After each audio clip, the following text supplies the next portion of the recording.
Hello and welcome to Naturally Scott. I'm your host, Scott Harris, and I am excited. Today we have a guest, Matt Patterson. Matt is a little bit different than some of our previous guests. He's a naturalist, certainly, but his absolute passion is turtles and painting, art, illustration, and drawing. That's what he does. He has collaborated with his father for a book on fish. He has collaborated multiple times with the previous one of our guests, Sy Montgomery, and played a role in some New York Times best-selling books, which is pretty cool. So he is a very talented man. He is going to tell us a little bit about his process, going to share some of his illustrations, and going to share why he loves turtles so much. And I think you're going to find him an interesting person to listen to. So I hope you can settle in, spend a few minutes, and learn a bit about Matt Patterson, learn a bit about drawing and painting and illustration, and the collaboration between that and those who write the book. All right, enjoy, take care, have a terrific day. Hello and welcome to Naturally Scott. I'm Scott Harris, host of this podcast. Honored to be host of the podcast, by the way. It is always a treat for me. Today's something a little bit different. I think Matt is our 22nd podcast. So we got a good streak going here, but Matt is an artist and we're going to talk about that. Matter of fact, Matt, one of the questions I wanted to ask you, are you a painter, an illustrator, an artist? What are you? How would you self-describe if you're at a cocktail party? Cocktail party, I'd say I'm a turtle artist, but Okay. I'm a wildlife illustrator / artist. Okay. Yeah. All right. And you mentioned turtles. The notes that when I did a little research, said that you specialize in turtles and reptiles. Yes, I do. Why, Yeah. why is that? What we're going to talk about why you're an artist, but why turtles and reptiles? Well, I love turtles and reptiles and amphibians. I'm fascinated with them. I always have been, really, since I could speak, and probably even before that. They're really important animals, and they're beautiful animals. People don't realize how beautiful some of these animals are. You know, you see a lot of wildlife art with birds and big game mammals and stuff, but not as much. They're underrepresented. So I really love them, and I love highlighting them. All right. And so when did you start drawing? What brought you to not just staring at them or not taking a photograph of them, but deciding, nope, I got to get out there and draw these little devils? Yeah, well, again, like as far back as I can remember, my father was a biology teacher. And so I was always surrounded, he's always introducing me to different animals and nature. And since I can remember, I've been drawing. My parents saved some of my earliest drawings. And it's funny, I have them still. And they're all dinosaurs, fish, and turtles, and some Okay. snakes too. So I've been doing this. This has been like a combination of two things I've loved for my whole life. Okay. Now, did you, as a young man, did you draw other things other than animals? Did you draw fighter jets? Did you draw fire engines? Did you draw a picture of the little girl next door? What? No, nothing but animals. That was it Always from the animals. beginning. Yeah, I was never interested in like, little matchbox cars or anything like that. I just wanted to be outside and looking for animals, looking for turtles, looking for snakes, fishing, and if I wasn't doing that, I was drawing them. Yeah, it's funny. Things haven't changed too much. I'm now doing it for a living. Well, that's kind of convenient. Now, hey, by the way, can you shift just a fraction to your right? There you Yes. go. Now you can't move, you can't breathe, you can't Okay, do anything. I'm You in just the have right to spot. You just have to stay there. So is that your planned retirement? You're going to sell off your childhood drawings at some point and from the Matt Patterson collection? Is that where Yeah, we're the collection of work. Is that Yeah, where well, we're headed? I just want to keep doing it, man. There's no plan B. So And you're still loving doing it. yeah. If I wasn't, if I had some other job, I'd still want to do this. So I'm happy. I'm lucky. I love painting, and there's a difference between painting and photography is great, but it kind of captures like a split second that you see, and you may see certain colors on an animal or a look or expression or different spots in the habitat. With an illustration, you can take all your experiences and combine them into that one illustration. So that's something I really love about it. And so help me understand, I'm not trying to be a jerk about this, but because I couldn't draw stick figures, so I can't go where you've gone. But when I take a photograph, I capture a moment, like you said, of avifauna, a lion or a giraffe or a grizzly bear or a bird in flight or whatever. And I'm capturing that moment in time. The one 10 seconds before and 10 seconds after, obviously completely different. When you paint something, you are creating a moment in time. But if I'm looking at that as the viewer and I'm holding up your painting and my photograph, how are those moments different? Yeah, well, I don't ever just copy a photograph. When I'm out in the field, I'll take photographs, different angles, different reference.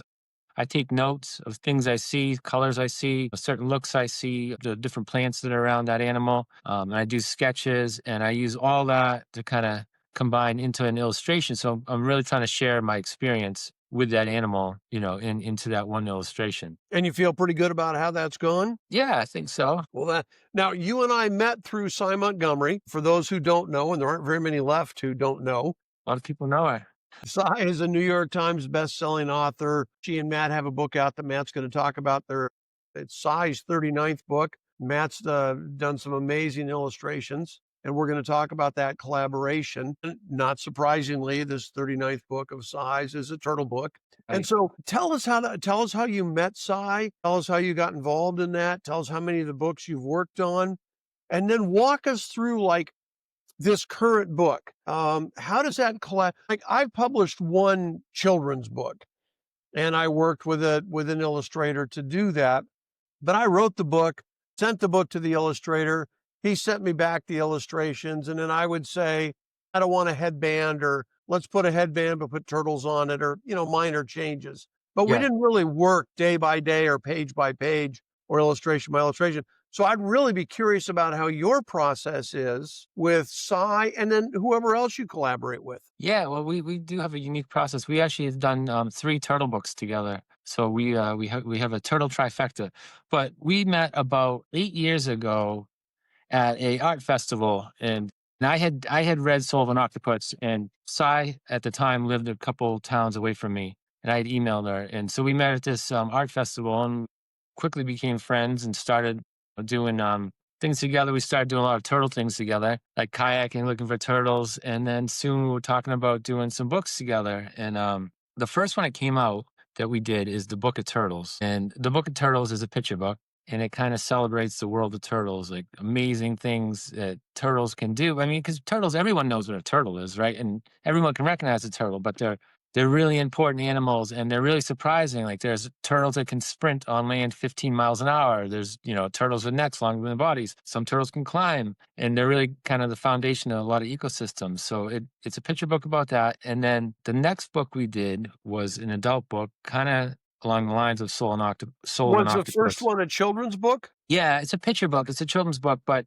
adults, really like it as well. It has, stuff that a lot of people don't know about. Fully illustrated, and yeah, it's done really well. People seem to really like it and excited. Everyone has a turtle story. They've seen a turtle. They've crossed a turtle. They've seen a turtle in the yard laying eggs. And then the next one, which you might have already talked to Sy about this, but we spent about, let's see, like 2 or 3 years researching this. And these two books were happening at the same time. And one of the main things we did was we volunteered at a turtle rehab in Southbridge, Mass. And so we worked with injured turtles that had been hit by cars, road strikes. Some had been chewed by dogs. And so we got to know turtles, see the work they do. We volunteered with a nest protection group protecting the nests of five different species, three of which are endangered or threatened. And we did that for, well, we What still do are that. those endangered and threatened species? So there was at the site, and this all takes place behind a suburban development. It's next to two baseball fields and asphalt parking lot. But there's this kind of little oasis where these two ladies have been working for 15 years and protecting nests of five different species: appin turtle and painted turtle. And then the ones that are endangered or threatened are wood turtle, landings turtles, and spotted turtles, which are amazing turtles, beautiful animals. And so we did that. We got to work with them. We went to the Turtle Survival Alliance, and they have a survival center in South Carolina, and they have some of the rarest turtles in the world, some that are extinct in the wild. And so they have assurance colonies where they're protecting these turtles, they're breeding them, and to eventually, hopefully, repopulate them, back into the wild. So we did that. We did a sea turtle rescue on Cape Cod one night, and we found five Kemp's Ridley sea turtles that had washed up, cold stunned, and rescued those. So that's that. What is cold stunned? Oh, all right. Cold stunned is oop, I don't want to drop my camera. Cold stunned is what happens is sea turtles, the Gulf of Maine is warming faster than any body of water in the ocean in the world. And what happens is they're staying too late. By the time they start to migrate south, the water is too cold and they get kind of caught in that, and they get caught in the arm of the cape. And it basically it's like hypothermia for a turtle. So they can't move and they're just floating like driftwood, and they just wash ashore on like windy, stormy nights. And so this all took place. And this is in Massachusetts. You wouldn't think this would happen in December looking for reptiles. But we found 5 that night, and they were all taken to Wellfleet Audubon, eventually made it to the New England Aquarium's rehab center, and then rehabbed and then flown south. So that's what Cold Stun did. So we did all that, and that's kind of like our turtle journey for those 3 years. So that's of time in turtles. And one of the things, though, we did, one of our favorite things was we met this turtle named Fire Chief. And Fire Chief is a snapping turtle. He's a big snapping turtle, like 42-pound snapping turtle. And he's called Fire Chief. It's a good name. He lived next to a fire station in a fire pond, and he lived there for decades. And when he got there when he was little, the road was probably much smaller, but now it's a state highway. And the firemen knew him. The firemen, they saw him all the time. They loved him. And in 2018, he was crossing the road. He would go to a different pond across the street to brumate, to kind of hibernate, and he was hit by a car. And the firemen saw this. Some people going by saw this. These are firemen. These are people, brave people who run into burning buildings to rescue you. But they were afraid of him because he was a snapping turtle. So they called the Rehab Turtle Rescue League. These 2 skinny ladies came down. One of them is blind, and they went in. They got him. They found him. They brought him back. They patched him up, and we met him in 2020, so 2 years after his accident. And we started doing rehab with him, physical therapy. And we found that he's a snapping turtle, but they're all different. Every turtle has its own personality, and he's very gentle. He's very friendly. We can scratch him in the neck. We can scratch his head. We feed him by hand. And so we worked with him for rehab to strengthen his back legs, because when he was hit, his back legs and tail were paralyzed. And eventually he started getting movement back and started getting stronger. But he wasn't releasable back to the wild because he still has problems with, he can flip over and he can't right himself. So the solution we came up with was me and my wife bought a new house. It's actually on the same street as Sy. And the first thing I did was I dug a pond for him. So he can now do wild turtle things, but it's safe. And That's so, fantastic. yeah, so that's what the new book is about. It's called The True and Lucky Life of a Turtle. And it's basically his life story from when he hatches from an egg through as he's growing up, getting bigger, as the town's getting bigger, to his accident, through his rehab, into current day. So that's the book we just did. That's fantastic. And you guys are out doing a tour now, right? You're off at different bookstores and stuff and meeting people. And We are, yeah. We spent most of September on tour. And we still have a few things coming up, but yeah, we were all over the place. and how was it received? How was the book received? It's going really well. People love the story. It's kind of a story of hope and resilience, and I think it's something that people need right now. Well, I think we can always use that, but maybe today more than a lot of days.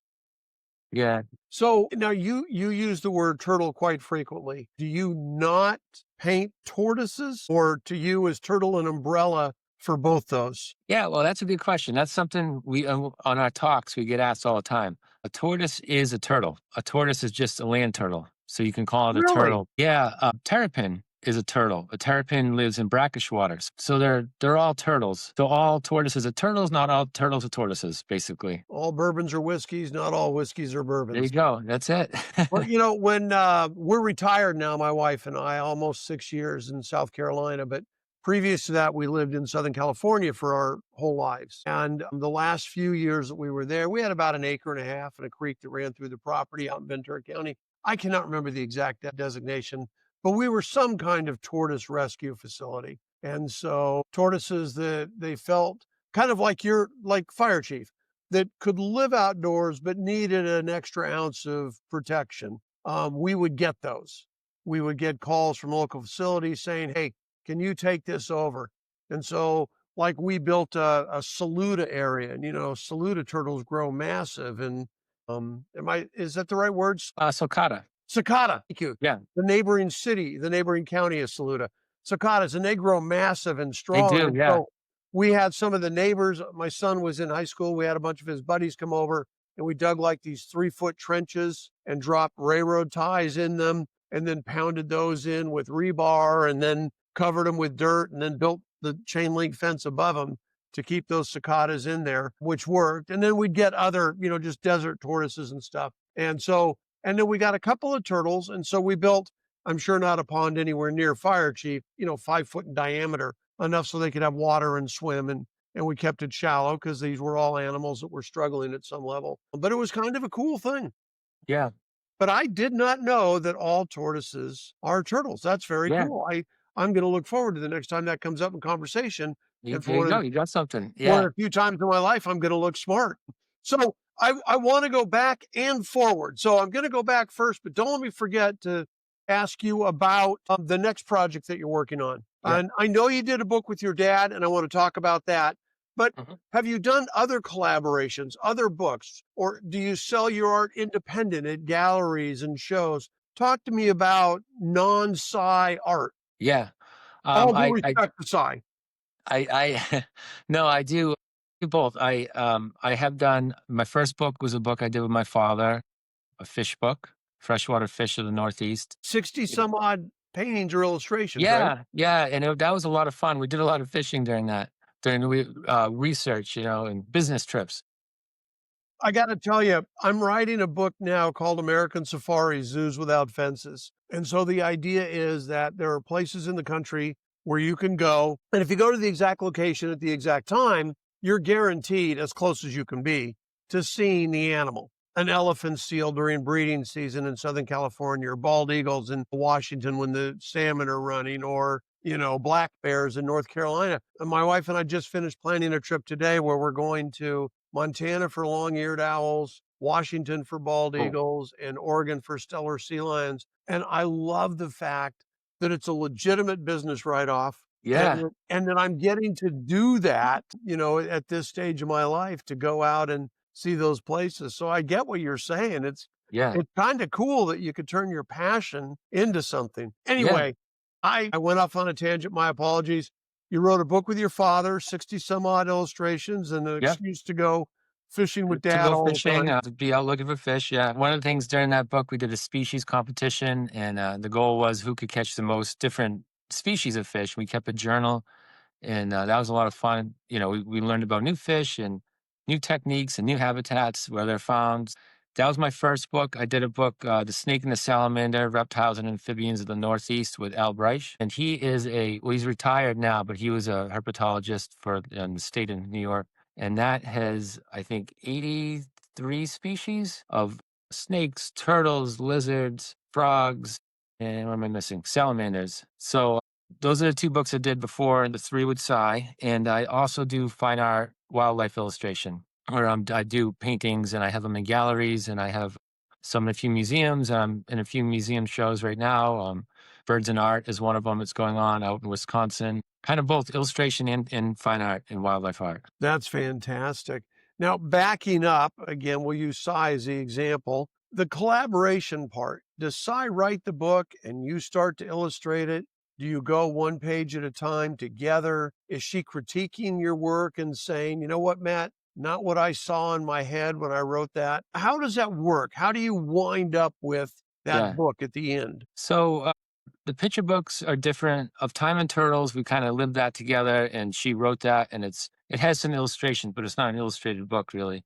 The picture books, we talk about them. She writes it, and so it's completely written. And then we divide up the pages. Certain amount of pages. We divide up the text. I mean, and then I do sketches, and then the sketches go to the editor and the designer, and then we kind of fiddle around with them, get revisions, and then once everything gets approved, then I paint it. So she writes it first. Okay. Yeah. All right. And so And she does I do go over things with her and show her stuff, and she will give me feedback, but you got to she's walk down usually the pretty street. positive.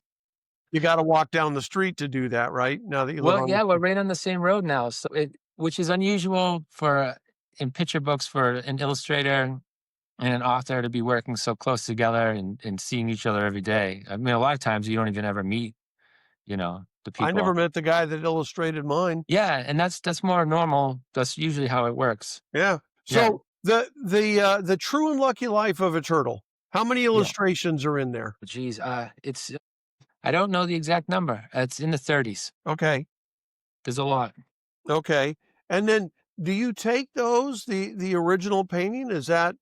Are those available for sale? Do you make that? Do you have a website? Yeah, they are. I do sell originals from the book, so I'm selling some of the originals now from that. I do have a website, mpatterson art.com. I'll throw a graphic up Okay. on the screen. But yeah, I sell those. I have some in shows coming up. One of the illustrations is going off to Spain for a show a few weeks from now. So yeah, I paint traditional acrylic paint. So I have original. If you paint digital, you don't actually have a physical illustration or a physical original. Whereas I do a traditional technique, so I have them. That's fantastic. Are you familiar with the story of Disney and the original acrylics for their animated films? Uh, Maybe they had to So come up with certain types of paint, right? well, yeah, but what happened was they'd have to do all the drawings or illustrations or whatever for these animated films, and then they would have all of these cells that they created, and they used to throw them away by the truckload. And Yeah, then one day somebody said, "Hey, people love everything Disney," and so they big bucks. stopped throwing them away and started selling them, and now they sell some of them for thousands of dollars a piece. Yeah. A little piece of the Little Mermaid or Yep. whatever it might be. It's always amazing to me how quickly something can go from being trash to being a collectible. Yeah, well, especially if they threw so many away, and now it's a totally different technique, so they don't actually have the original the same way they would back then. So they're Yeah.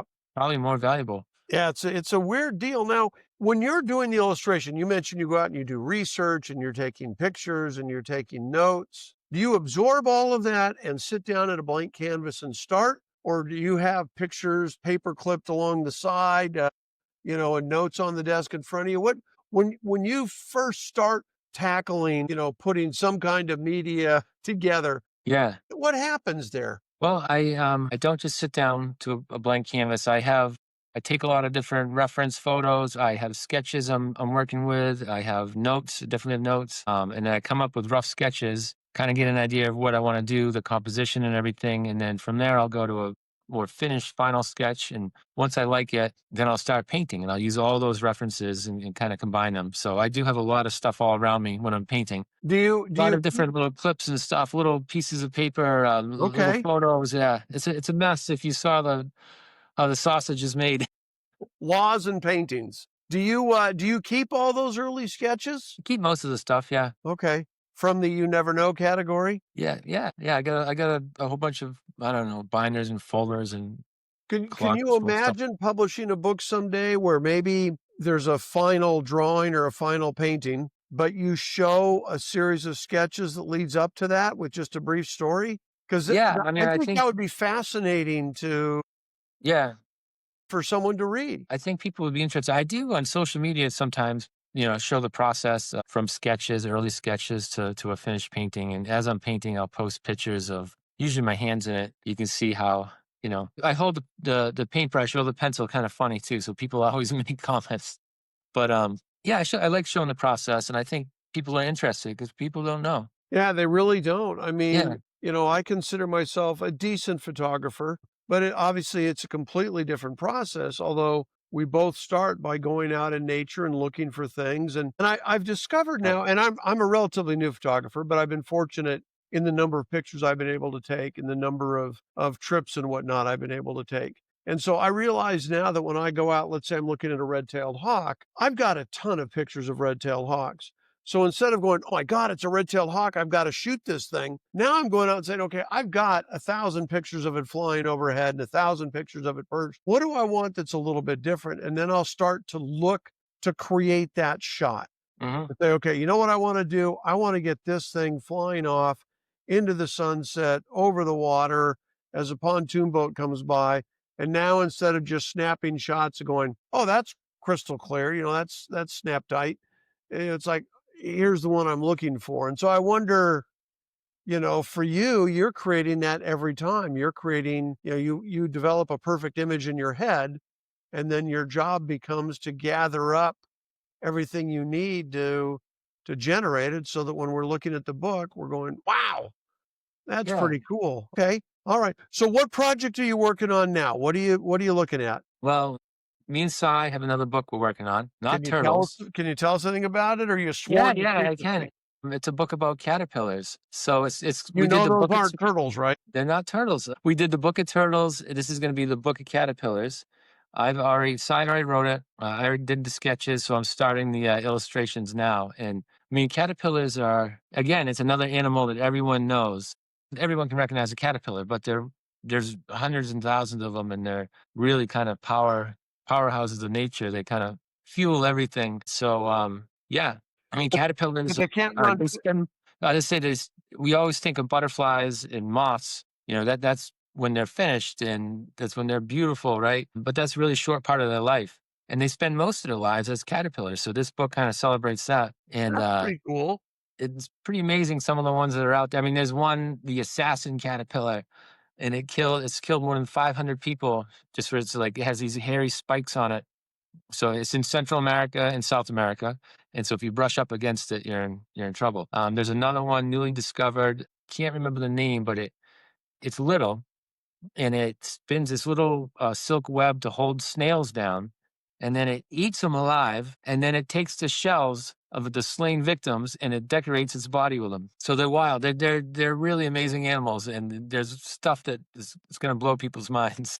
It sounds like a horror film. Yeah, that's a pretty aggressive one. But now none of them can run 15 miles an hour, right? Not that I know of. Okay. But you never know. Maybe there's They're flying. ones that they do make noise. There's one they're caterpillars that will, mimic the sound of birds that hunt them. They'll mimic the sound of those birds' predator to scare off those birds. So it's pretty wild. That makes a lot of sense. Now, was this something Cy came up with and came to you with, or did it come up organically in all the research you were doing with turtles? One of you mentioned caterpillars, or how did that work? Yeah. Well, we do a lot of turtle stuff, but we both love animals, so we're always talking about animals. And whenever we're on a book tour, we try to get out in nature or go to a zoo and see stuff. So we came up with it together, and we want to do a whole series of the book of. So maybe the next one will be the book of bats or something like that. I got to tell you, I was just last month, I was down outside of San Antonio, Texas. I don't know if you've heard of the Bracken Caves. Is that the one where the bats come out every The evening? one where the bats come out Yeah. is the Did you largest see it? colony of bats in the world, 20 million bats. Wow. They come out at the rate of 100,000 bats per minute every night for 3.5 nonstop hours. And my son and I got tours down there. Then we got morning tours. They're not open in the morning, but they were kind enough to let us come in and do that because it's going to be a chapter it's going to be the only large mammal in my mammal book, or the only non-large mammal. But I just couldn't walk away from Yeah. 20 million bats. 1 million. Wow. It is just amazing. And so they eat 15 tons or 150 tons. I know that's a significant difference Yeah. of insects every night. They eat their entire biomass every night. Yeah. And Wow. you So it's watch going to be more like 150 then. I believe it is 150 tons. I'll have to double check. But you watch these things fly away, Matt, and it's amazing. And I didn't realize, like, there are bats that have 6-foot wingspans. Yeah. And these Mexican free-tailed bats can powered flight, so not a dive like a peregrine falcon, but a direct powered flight, 100 miles an hour. Wow. And they fly these ones outside of San Antonio. They fly 60 miles every night out to the farmers' fields to eat all the moths. So the farmers are thrilled. They're saving They on must love them. Yeah. pesticides, and the bats are happy. And it's weird because you look around this bowl that they come out of, it collapsed, this cave, and there's this bowl that they live in. And the bowl is surrounded by raptors. So Swainson's hawks and red shoulders and red tails and peregrines and merlins. And since you're a herp guy, imagine this. So the opening to the cave is almost vertical, right? When the Hmm. cave collapsed, it's right up against her and it's almost vertical. And they have these snakes that come down, and the snakes go to the top of the opening, hook their tails on something, and drop down and hang and catch the bats as they fly by. Yeah. Wow. That's pretty bitchin'. That's So pretty good. I mean, there's that many coming out. 100,000 a minute for 3.5 hours. It's one of the most remarkable things I've ever seen in nature. I can imagine. Um, Yeah. anyway, that being said, I want to say congratulations because, as I understand it, you are a Roger Tory Peterson Wild American Art Award winner. Yeah, yeah. I won that a Tell little tell while us ago. about that award. Let's see, when did I win that? I think it was like I won it twice in 2017, 2018, maybe somewhere around there. Okay. Out in New York, they had a art festival, and artists come, and yeah, I won that award. I've won some other wildlife awards. I'm in the Artists for Conservation. I'm in Society of Animal Painters. So yeah. So you're a signature member of the Artists for Conservation. Tell me what that is. And by the way, if It's I understand it right, you have a Medal of Excellence from that group. Yeah, I won last year the Medal of Excellence. Although they don't actually give you a real medal, they give you a certificate. Shouldn't they just call it the Certificate of They Excellence should. then? It would be nice to have a medal. But yeah, I won that last year. So Artists for Conservation is a group of artists all around the world, and basically artists using their art for conservation to bring awareness for different species that are in trouble, endangered, and need conservation work to raise money for conservation. So it's a group of people that are like minded like that, and yeah, I've been in Well, that for a while. so tell us a bit about your conservation efforts. What your beliefs, what you're focused on, what you think we should be thinking about. Well, you wouldn't believe this. I do a lot of turtle stuff. So I've done a lot of work with the Turtle Survival Alliance, which is a great organization, a nonprofit, and they work around the world to help conserve turtles and fight the illegal trade in turtles. They're among the most endangered groups of animals on the planet. And so I've done work with them to help them raise money with my art. The dog's making noise. I've gone to Madagascar to help survey critically endangered radiated tortoises. I lived in the spiny forest in a tiny little tent for 3 weeks. Amazing experience. It was more like a coffin. It was like over 100 degrees every night. But the wildlife was incredible. There were giant insects. My first night I had a 5-foot Madagascan ground boa go by my tent. There were lemurs and, of course, tortoises. I've been to Belize surveying turtles in the rainforest, again with the Turtle Survival Alliance. So I do a lot of work to raise awareness and to raise money for turtle conservation because turtles really do need a lot of help right now. I mean, they've been around for over 200 million years and survived the asteroid impacts and ice ages, but will they survive us is really the question. Are we eliminating them? Are we destroying them?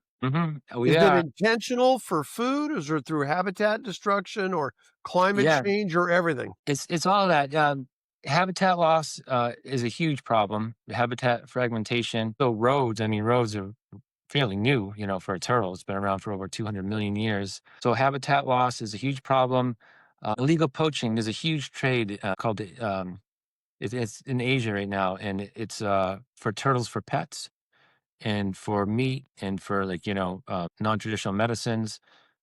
And turtles are being poached all around the world for this reason, and they're getting shipped to Asia, and it's a big problem here in the Northeast in America. And climate change is also a problem because a lot of turtles, the sex of the turtle is determined by the temperature. And so what will happen is you'll have a nest of eggs, and the eggs on top will be maybe 1 or 2 degrees warmer as they're incubating.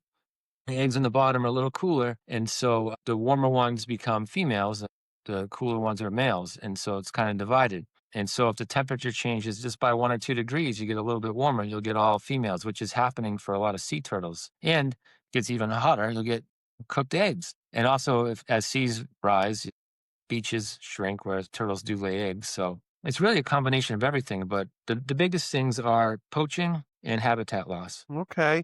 We live on a lake. I'm looking out at the lake right now, Lake Greenwood in South Carolina, and we have turtles that come up and lay eggs on the sand on our beach, Hmm. and they don't make it. The foxes come and get them the day after they're Yeah. laid. But one of our neighbors did a smart thing. She took like a armadillo or a possum trap and put a couple of them over the eggs, and then locked them down with some rebar so the foxes and stuff couldn't move them. And sure enough, just a couple of days ago, her eggs hatched. Yeah. So next season, if we get, you have to see the turtles. You got to see them lay the eggs in order to get that done. But if we can do that, we can, maybe save some. What do we got? Snapping turtles and yellow-eared sliders. Yeah. Yeah, well, most eggs do get eaten. I mean, every turtle, 90% of eggs get eaten by, a lot of different things. Foxes, skunks, opossums, insects will eat them. Even if it's a drought, sometimes the plant roots will go in and suck out the moisture. Everyone's eating turtle eggs. And once the turtles hatch, everyone's eating them. Even chipmunks will eat baby turtles, frogs will eat baby turtles, fish, snakes, a whole bunch of different things. And so when you see an adult turtle, it really they beat the odds, like a female wood turtle around here, she'll lay in her lifetime hundreds and hundreds of eggs. And only one of those hatchlings will ever make it to an adulthood breeding age. So that's how important each one is. And yeah, That's amazing. everyone's after turtles. So when we do the turtle nest protection, we have permits with the state and we see where the turtles are nesting, we find the eggs, and then we'll put nest protectors over them. And then in the end of the summer, we have a whole bunch of people go through and check every day and collect the hatchlings and then bring them to the water. So it gives them a little advantage, try to beat the They have a odds. fighting chance if they make it to the water. Yeah, yeah. I mean, normally, if things weren't so bad, it's normal for most of the eggs to get eaten. But right now, every turtle counts. Sounds like a bumper sticker, Matt. Yeah, maybe it should be. Every I have turtle. some turtle bumper stickers. I don't have that one. Maybe you could design it. If you knew someone that could do illustrations, Call maybe me you if I could know. come up with something. All right. So tell me about your most memorable wildlife encounter. Oh, my most memorable. And you can cheat and tell me about a couple if you want. Yeah, I'll tell you about a few. That'd be good. Well, I'd say seeing a radiated tortoise in the wild. What is a radiated tortoise? So a radiated tortoise is a critically endangered tortoise. Lives in Madagascar. It's endangered because of habitat loss and poaching. It's this lives in the south of Madagascar, so the spiny forest, and it's this really like high domed tortoise. It's not a huge tortoise. Has a black shell and has these patterns. It looks like sunlight kind of radiating down on each section of the turtle is called scoop, and it's a radiating pattern. That's how they get their name. They, like I said, live in the spiny forest.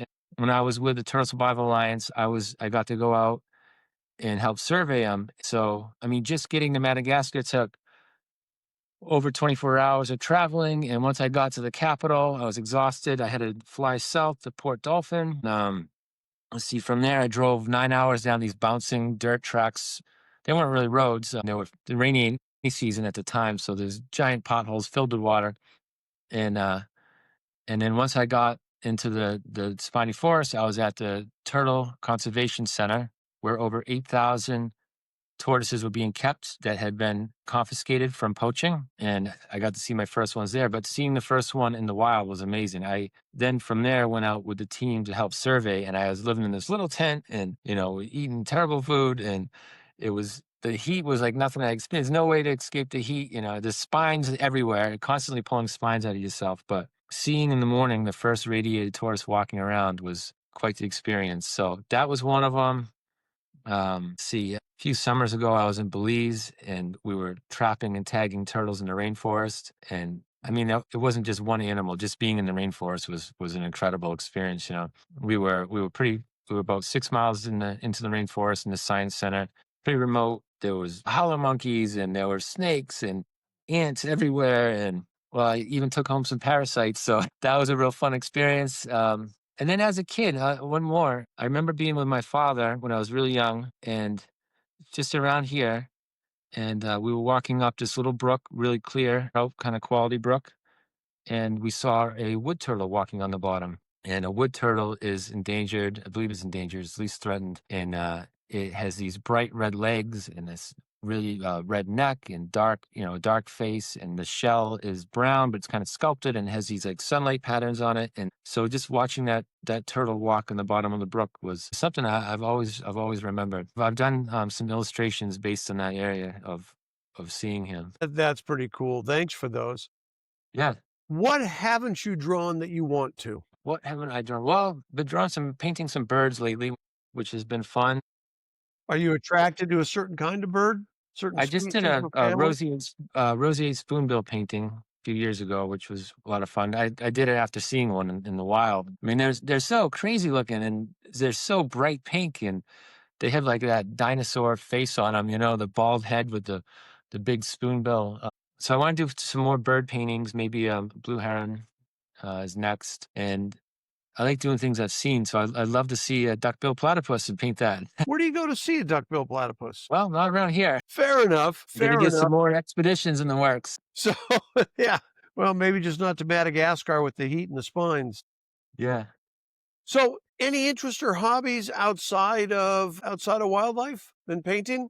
Well, I guess they all involve the outdoors. I like camping, kayaking, hiking, all that kind of stuff. Anything outdoors. Yeah. All right. And last question before I ask you about a book. I understand you have a bit of a pet menagerie there at the house. Yeah, yeah. I have a few animals. Growing up, I had my mom was great for letting me have all these animals. Right, my dad was always showing me different things, and I always wanted animals, and she allowed all this to happen. So I owe her a lot. But growing up, I had lizards, I had birds, I had salamanders, snakes, dogs, cats, small mammals. But right now, I have 2 dogs, a cat, 13 turtles, and 2 snakes. And one of the turtles I've had for 30 years. One of the snakes I've had for 30 years. What kind of snakes? A corn snake and a yellow rat snake. Those are pretty cool pet snakes. Yeah, yeah. Those are, My wife is funny. When I met her, she didn't think they would last that long, or the snake wouldn't be around that long. But she's still going. I well, mean, you, the turtles live forever. So yeah. Yeah, that's pretty amazing. All right, live long. as I like to do as we get close to the end, do you have a book that you might recommend that you think our nature-based audience would enjoy? Yeah, it's a book that Sy. I found out about it from Sy actually, but it's called. Make sure I get the title right. It's called "The Sound of a Wild Snail Eating." I've not heard of it. Yeah, it's not a very long book. It's a really nice book. It's about this woman. She gets this kind of suddenly gets this disease and she can't really move. And someone gives her a plant. And it's a true story. The plant has a snail that's been living, that's stuck on it. And so she starts, because she can't move, her whole life is slowed down. She starts observing it and getting to know it and learning about it. And that's like her whole day is learning and watching this snail. So it's a really good book. Well, we'll throw the cover up here, and I'm intrigued. I think it'd Yeah. be a fun book to read. I imagine some of the other viewers would as well. I'm also going to throw up our email. If you've got any questions for me, please send me an email. If you've got any questions for Matt, send me an email and I'll get it off to Matt. We already threw Matt's website up here as URL, but we'll throw it up here one more time just to make sure. So if you want to take a look at some of his artwork, you can do that. If you're watching us on YouTube, do me a favor and subscribe. Really appreciate it. It increases our audience, which increases our ability to bring in guests and to share our message. I think the guests that we have are spectacular. I'm honored that we get them, and I think it gives us a chance to learn different things about different people. Drop a comment, hit like, but help us out on that. I'm going to do a field notes after this, which I already do. I always do. Matt, if you're not familiar with them, I do a 6 or 7 minute segment at the end of each podcast on a certain animal or a park or a bird or whatever. And so I feel like I ought to be doing a turtle. Which turtle do Maybe. you recommend I do my field notes on? Do a wood turtle. Wood turtle it is. Yeah. All right. So I'm writing that down because that's what I'm going to do. The next Cool. field notes is on wood turtle. Matt, thanks so much for being here, man. I learned a lot about your process and what you do. And when you're on your walk, if you see Julie Brown or see Sy, tell them I said hi. And as I do at the end of every single one of these things, when you're outside, whether you're in Madagascar fighting off the heat and the spines or just taking a walk through New Hampshire, stay safe and stay curious. Have a great day. I appreciate it. Hello and welcome to this edition of Field Notes. I'm glad you're here today. Always appreciate you listening to these things. Today we're going to talk about wood turtles, not just any turtle, but wood turtle. And we're going to do that for 2 reasons. Number 1, because it turns out they're fascinating. And number 2, because the guest, and you may be listening to this field notes right after listening to the podcast with Matt Patterson. But Matt Patterson is an artist. He works closely with Sy Montgomery. He loves turtles, and he asked if I would do a field notes on wood turtles. So we are. One of the things that I learned from Matt during the podcast is that all tortoises are turtles. I didn't know that. I thought there were tortoises, which were kind of on land, and turtles, which were kind of in the water. But it turns out that turtles are the overarching, and tortoises fall into that. A little bit, like for those of you that enjoy an occasional sip, all bourbons are whiskeys, but not all whiskeys are bourbons. Turtle scuts, SCUTEATES, are the plate-like scales. They're the shell. They're the outer shell that you see on turtles. And they can be smooth or flat or raised or lowered or rough or whatever. They're kind of cool. And the scutes on a wood turtle are raised and patterned like a carved wood grain. They're stunning. They're just beautiful when you see them. And that is where they get their name. Wood turtle is from the scuts, similarity to wood grain, if you will. Now, Those are made out of keratin, which are the same thing that our fingernails and our hair are made out of. So we have a direct relationship with the wood turtles. And it turns out that the wood turtle shells are like our fingerprints. Each one of them is unique to that wood turtle, and that turtle can be identified a bit like, for example, the humpback whale and the underside of their flukes, which serves the same purpose as our fingernails, our fingerprints, in that you can identify a humpback whale just from a photograph of the underside of their fluke. So when you look at a wood turtle, you can see where it gets its name. And if you have previous pictures, you can see which wood turtle it is. Now, in order to see them outside of captivity, you'd have to be up in the northeastern US or in southern Canada. That's where they hang out. Now, they like clean rivers and streams. They like running water, and they like them bordered by forest and farmland. And they're a bit of an indicator species. They need healthy, clean rivers and forests in order to survive. So if you see a wood turtle in the wild, you know that you are in an area that is pretty healthy. And that's a very cool thing. Now, they are semi-aquatic. Like most turtles, they spend a lot of time in the water. Not like most turtles, like most aquatic turtles, now that I've learned that tortoises are also turtles. But they are semi-aquatic, but they also roam on land looking for food, but they generally always return to the water. They will eat plants, they will eat fruit, they will eat earthworms, tadpoles, insects. They'll eat pretty much what's put in front of them.